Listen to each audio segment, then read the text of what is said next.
On March 25, 2019, El Loco at Adventuredome in Las Vegas, Nevada was operating normally. Around 2:29 p.m., a double amputee female guest boarded Car 6, Seat 3 on El Loco. It's not been released on what specific parts of her body were amputated, but it is known that she did have both arms present to the shoulder and at least one full arm and hand. Once she was loaded into the ride operators probably contemplated whether it was safe for her to ride this ride. If they consulted their manual for help, they would have found the following. All riders must be able to be seated and restrained normally by the restraints. Riders must be at least 48 inches or 122 centimeters to ride. Persons with any conditions such as heart, neck, or back problems and women who are pregnant should not ride. Riders must be able to secure their own restraints without the help of a ride operator. All arms must be present to the shoulder at minimum, with at least one functional hand and arm for bracing.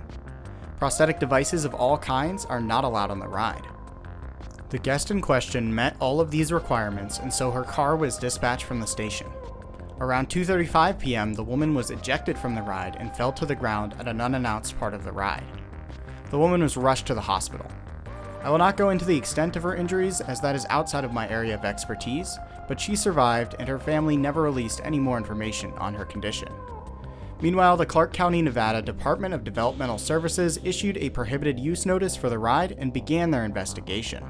The investigation would examine multiple aspects of the ride to determine what had allowed this to happen. The first part of the investigation was a mechanical inspection by a third party to determine if any mechanical failure had led to the accident. The second part of the investigation was a patron suitability and restraint containment analysis by S&S, the ride's manufacturer. The first part of the investigation determined that no mechanical failure occurred or contributed to the accident. This left only the suitability of the rider to safely experience El Loco.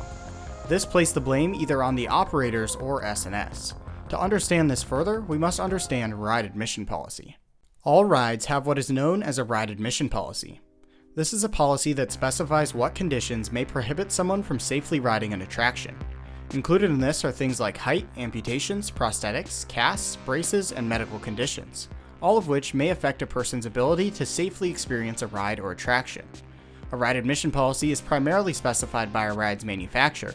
However, parks can choose to be more restrictive than the manufacturer recommends. Here is El Loco's original ride admission policy created for the ride by the ride's manufacturer, S&S, back when the ride first opened in 2014. You may pause the video if you'd like to read everything that's listed here, but notice that no rider restrictions are mentioned for riders with leg amputations.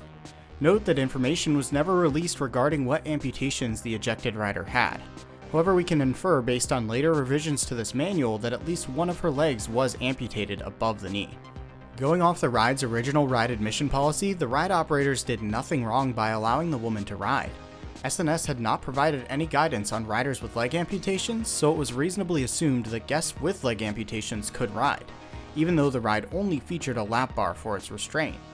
In July 2019, prior to El Loco's reopening, the manual was updated per the state of Nevada and S&S to include no leg amputations wholly or partially missing leg. Following this change, S&S also issued a service bulletin that mandated a change to the restraint system of all El Loco coasters using this restraint design. The change involved a modification to the minimum restraint position.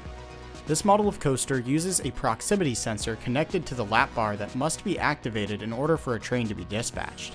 The service bulletin mandated that this sensor be moved so that the maximum allowed distance from seat horn to the lap bar is no more than 90 millimeters or 3.5 inches. After these modifications, El Loco was allowed to reopen with the exception of Car 6, which had to be recommissioned before use. This process involves cycling a car a certain number of times, usually around 100 cycles, with it experiencing no problems and it being tested thoroughly. Car 6 was recommissioned and the ride reopened to the public with all of its cars on July 31st, 2019.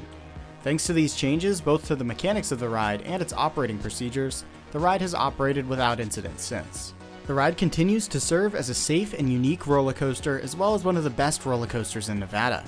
Accidents like the one that occurred on March 25th, 2019 are exceedingly rare, and when they do happen, they serve as a lesson for the industry as a whole.